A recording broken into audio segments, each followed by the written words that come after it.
Welcome to the Real News Network, and welcome to Reality Asserts Itself. I'm Paul Jay. On April 29th, cities around the world are going to be witnessing marches and rallies about climate change, and the issue is rather urgent. There is an administration in Washington that does not believe in human-caused climate change. According to a Yale survey, while over 70% of Americans believe in global warming, only 53% of those Americans actually think it's human-caused. When you talk to people who don't think it's human-caused and why they think climate deniers are legitimate, you often hear, well, it's just big government, they just want to tax us, which is clearly messaging coming directly from the Koch brothers machine. Only 16% of people in the Yale survey thought that climate change would directly affect them or their families. So you have an enormous gap between scientific knowledge, scientific consensus, and public opinion, or a great deal of American public opinion, at least. So what comes next? Well, one, there is a battle over public opinion, but part of that battle over public opinion is many people suggest that dealing with climate change is just overwhelming. I can't tell you how many people who do believe in human-caused climate change tell me, I just can't think about it, because there's nothing we can do about it. There's no vision of what a solution really actually looks like. Well, that's what the interview today is about. What might a green, sustainable economy look like? What are some measures that could be taken in an urgent and rather quick way if, in fact, you had people in political office with real political power and who actually were willing to deal with the crisis? So now, joining us in the studio once again is Gar Alperovitz. Thanks very much for joining us. Thanks for having me. Gar Alperovitz is the co-founder of the Democracy Collaborative and founder and co-chair of the Next Systems Project. Previously, he was a top political economy, University of Maryland. He's the author of many books, including the forthcoming Principles of a Pluralist Commonwealth. Thanks for joining us. Good to be here. So, millions of people perhaps might demonstrate on the 29th, but honestly, it's actually a small fraction of the public that sees this as an urgent issue. It was barely mentioned in the last presidential election. Bernie Sanders certainly raised it several times, and when asked once, what's the most urgent national security problem, he said climate change. When it came to Hillary Clinton versus Donald Trump, of course, Trump is a denier and Hillary barely raised it. But even President Obama, during most of his years in office, barely mentioned this. And so it's very low on the political agenda. And I think one of the reasons for this, as I just mentioned, is that people don't see what you could do about it anyway. So, better put it out of your mind. So, first of all, talk a bit about the political crisis right now in the United States and the fact, how do you get climate deniers elected? And then we'll talk a little bit about what a vision for a solution might look like. Well, it's pretty easy to understand how you get climate deniers elected. There's a lot of money from the oil companies and the Koch brothers and the coal companies really want to keep these people in office and keep their hands off of the pollution that climate change is involved with. So we can see where the money's coming from, we can see where the public interest is, and we can see where the special interest is. Lots of reasons why Trump got elected, but one of them, there was a lot of money from those interests who knew that he was on their side, and he's appointed people to the environmental protection agencies in the hands of people who want to rip it apart. The interior departments in the hands of the governor of Texas, who is an oil baron governor. The power structure currently is denying all of this. The Secretary of State was an Exxon president. The whole structure is the oil companies and the people who sponsored them. That doesn't mean that lasts forever. I mean, I'm I'm involved in politics. I'm involved in political economy. I'm a historian of this. Things have a way of changing when people begin to get angry. And the Bernie movement showed that there's something else out there that can be mobilized and needs to be mobilized in a much more powerful way, building on what's already been done.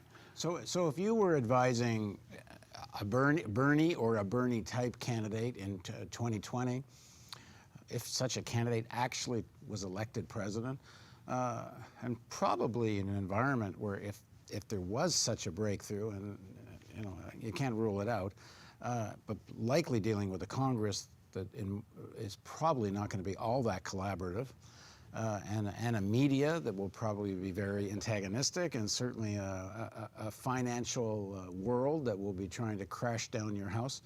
At the same time, given all of that, facing such an existential threat of climate change, what would you recommend? What is a kind of vision for what that policy looks like?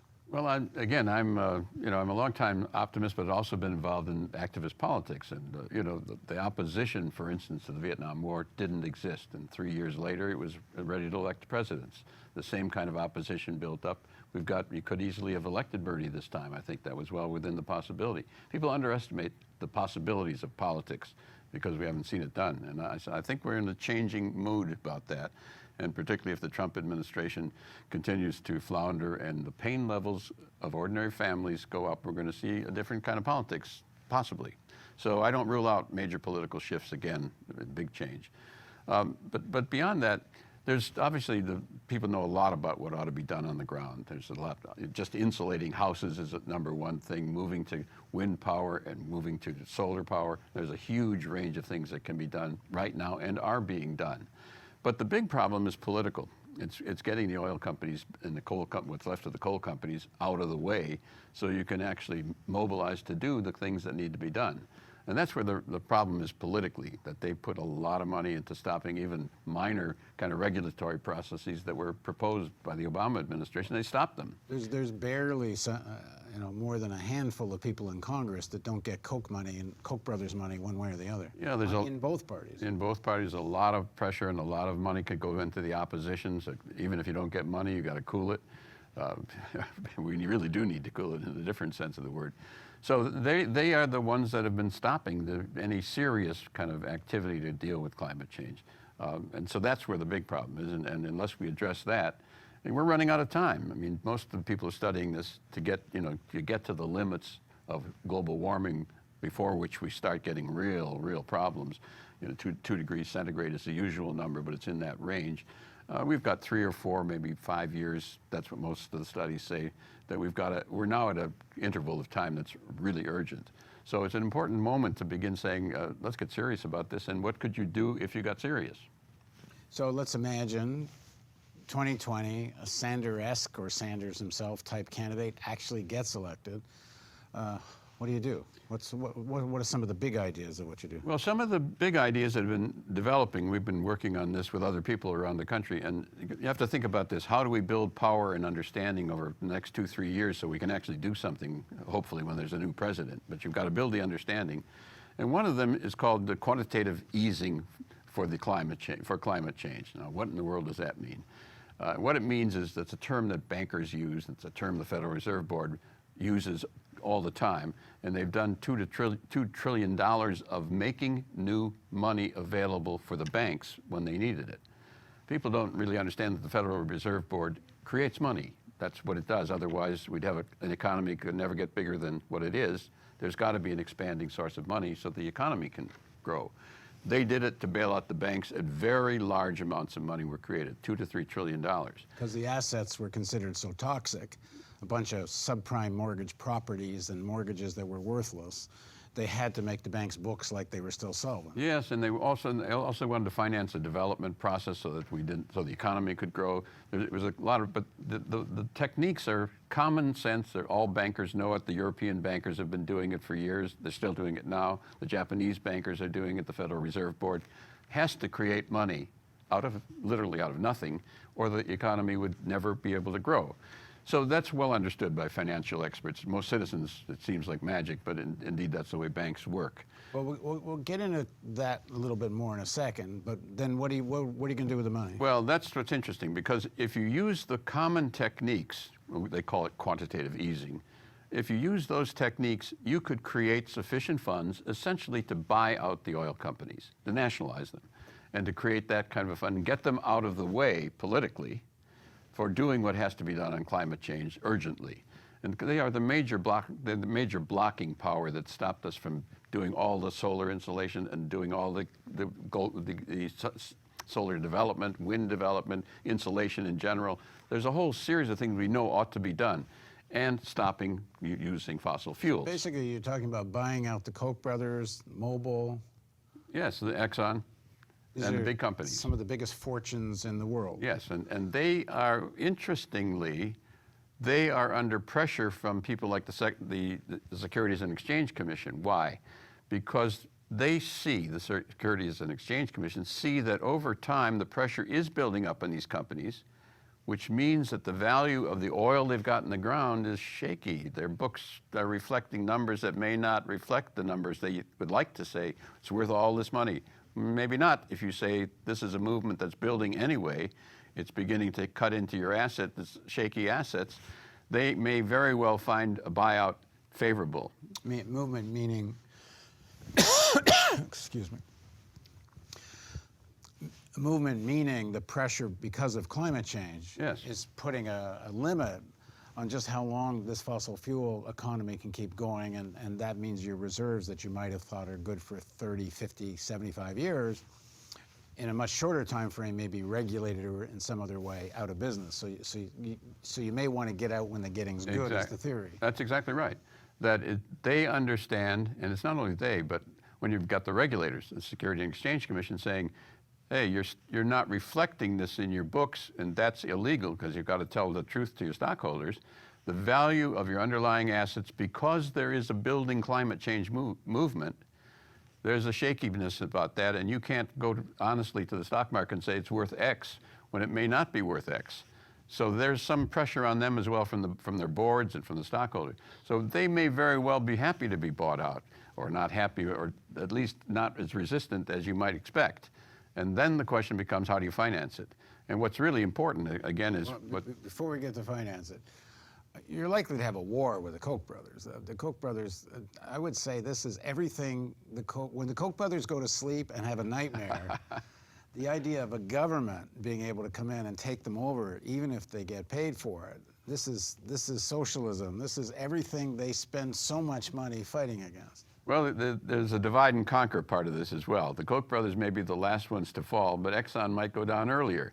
Why? Because they're listed on the stock market, and that's a big deal, as we were saying. Yeah, you just go buy the stock. Yeah, just buy it out. So it sounds, to most people who have not been studying what's already going on as conventional in the banking industry, what happens all the time in this country and other creating money to buy assets. This is a step beyond that, but it's not using techniques that are not well known all over the world to the people who specialize in this. They call it quantitative easing, but we call it quantitative easing not for the banks, but for the planet. Okay, so let's say in 2020, the message gets through to American public opinion that we're facing an existential crisis. Right. There's a mood in the country. This has to be done quickly. We know that one of the recent studies shows that the 2% threshold, not 2%, 2-degree threshold in terms of warming, which is considered this threshold that if you cross, it's very hard to come back. One of the studies, Sir Robert Watson was the head of, former chair of the IPCC, said that if all the countries that pledged to do everything if actually did everything they pledged to do at the Paris Agreement, we'd still hit the 2-degree threshold by 2050, and that's before Trump gets elected. Yep. So let's say the mood in the country gets the existential threat. You actually have this kind of progressive elected. So then let's get into, so now you use, and quantitative easing, explain the mechanism, and part of that mechanism is you don't need Congress to do it. Well, you don't need Congress to do it. There's a question in the Fourth Circuit right now as to exactly what powers and emergency powers the Federal Reserve Board has. They did do this for the big banks at very large scale, so that has to be resolved. You may need Congress or you may not need Congress to do this, just depending. You probably would at least need the Senate in order to confirm a head of the Federal Reserve that would buy into this. Yes, there's a big political problem, but the crisis is also building, and the question is whether people begin to demand something beyond the usual things we've been talking about in climate change, which are not getting us to deal with the trends. So we've discovered that as people think about this idea, which comes out as a little bit odd at first, and because people don't know about banking, and they begin to think about it, what could you do to actually change the trend? What could you do? We've got to do solar, we've got to do insulation, we've got to do wind, all the things we know about, but they're slow. If we really are facing a 4-year window, if that's, and that's kind of the current estimate, then you got to do something bold. And what we're talking about is something using these well-known techniques and going in and taking these guys out. or buying up 50% if you like, and then the other people are going to get out as fast as they can. So there may be faster ways to do it. So again, just to retrace what would happen in quantitative easing, one of the techniques at any rate is the government issues, for example, bonds, T-bills, the Fed buys them, and then this money now the government now has and goes and buys the oil companies. Yes, that's and one. Takes them out politically as well as changes their mission. And that's really the goal. I mean, this is something that's been done not only for the banks. This is how Lincoln financed the Transcontinental Railroad, essentially, created money this way. It was done by Roosevelt with the RFC, Refinance Corporation, which also created money for industrial redevelopment. This is not unusual. It's just unusual for most people who don't know how banking works. But it would be for a special targeted reason to move fast because we've got a crisis, and to move in and getting the political opposition out of the way and doing the job. Okay, so one of the main critiques of this kind of quantitative easing, because this idea has been around for a while, which applying it to oil companies is new, but the idea of using it to fund jobs or fund infrastructure, that's been around for a while. And I guess the main critique of it is that it's essentially inflationary. You can't just make up so much money, put it into the economy without debasing the currency that's there. So how do you respond to that? Well, the inflation argument is, there is a monetary theory about that, but the first inflationary argument is that there's not enough productive capacity to build up. You run into price increases because people would be more money than you could create houses or cars or equipment of all kinds, all the things people need. There's a lot of unemployment in this economy. If you measured it the proper way, it's probably 10, 11%, and certainly in the black community, it's probably double that. It's not measured properly in the statistics. But so the idea that we're at a limit of productive capacity where prices have to go up is almost certainly wrong. Now, the oil companies might very well say, well, we'll sell out to you, but here's the price of the stock, and try to boost the stock. One way around that probably is to say, well, we're going to buy only 51%. Do you want to be bought out now or later? There'd probably be a rush to the exits if you did that.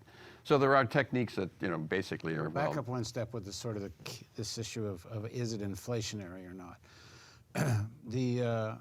What I've heard of the theory previously is that the sort of mitigation of the amount you can quantitatively ease, the amount of money you can just create and put into infrastructure, put into buying out oil companies, the measure of that is unemployment.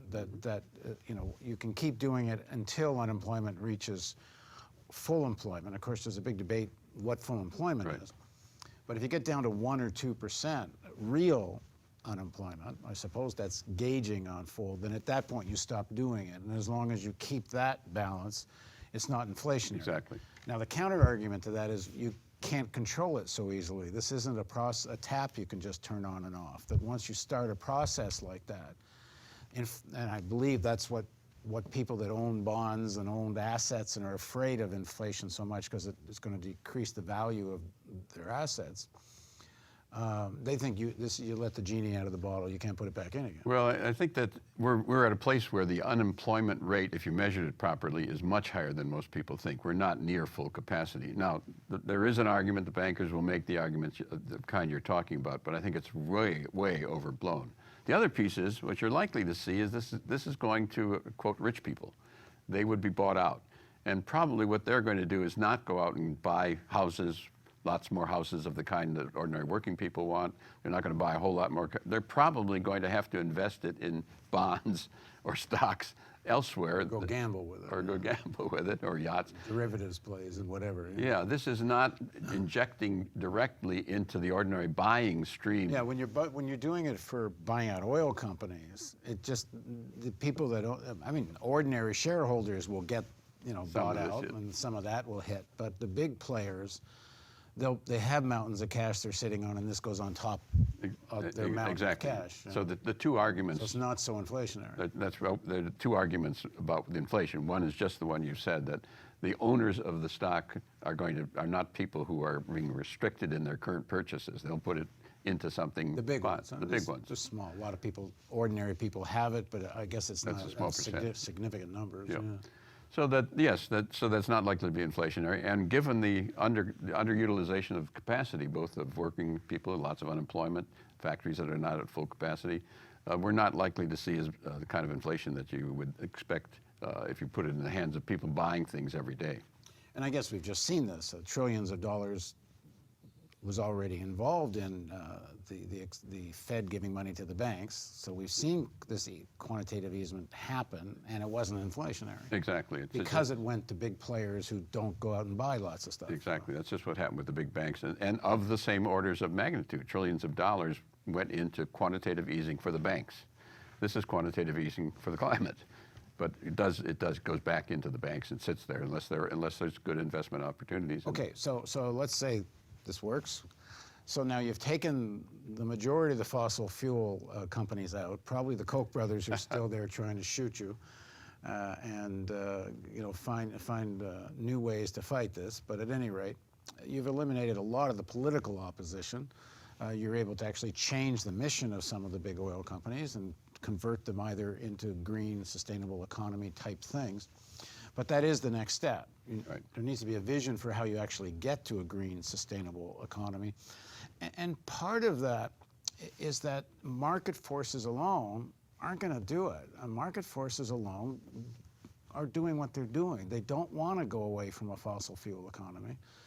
There was some attempt in 07, 08. There was a lot of talk about how Wall Street was going to get in on the greening of the economy. There was money to be made there. But the market asserted itself in quite a contrary way. And you know, climate change and green economy, even though in some areas it's starting to become more than competitive with fossil fuel, it is still certainly not the dominant discourse. But so then what does a plan look like when you are going to be in a big fight with a lot of the private sector? Well, I mean, I think what's happening is technology is moving very much fast and in favor of what we're trying to do. Solar is moving, the cost of solar insulation has gone radically down over the last 15 years. I mean, it's extraordinary changes. So solar is competitive with almost anything now in most parts of the country.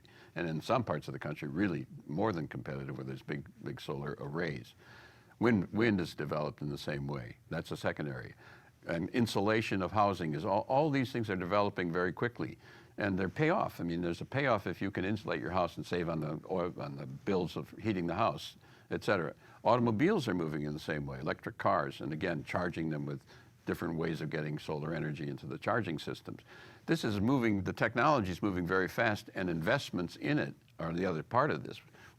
Part of the money could be put into a bank to invest in this sort of thing, that we could have a reinvestment. We know a lot about that side of the equation. The part we haven't been able to get a hold of is how to stop the people who are blocking current production of CO2 and throwing it into the atmosphere. In the next segment of our interview, we'll talk about the other sector of the political economy that you will be fighting to the death, and that's Wall Street, finance, because it's not just fossil fuel that isn't going to like this. Finance ain't going to be very happy either. So please join us for part 2 of my interview with Gar Alperovitz.